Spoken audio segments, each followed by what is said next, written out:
local public school guys in PG County who are now huge names, to this day.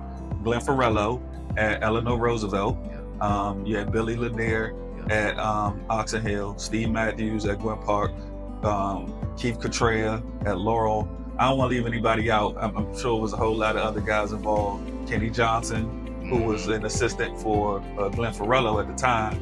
But they basically decided, like, all the PG County public school kids was going to play on one team.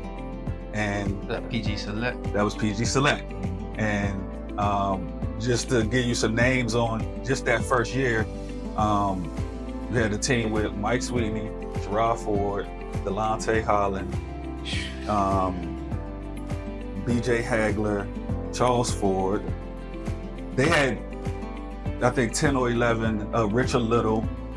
They had 10 or 11 Division I players on one team. Lamar Butler, Phil Goss, Delonte West. Trying to think who else was on that team.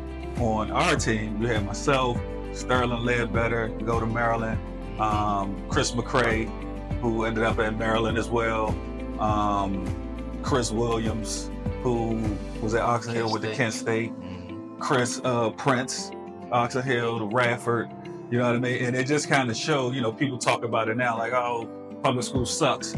Like, no, there was a time, once upon a time, you went to your local public school, and I'll say it, the public school would have ran the private league out of the gym at a certain point in time. No question. So just to keep all those kids, and it kind of showed the power that the public high school teams could really have if we just kept all our kids.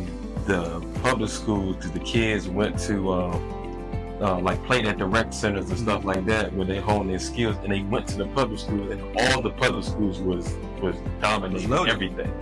And then the kind of private schools and stuff like that got on because the shoe companies came in and kind of latched on to the private schools, what brought these kids and then funded them, and then now that's when kind of the public kind of dropped off. So. Game related.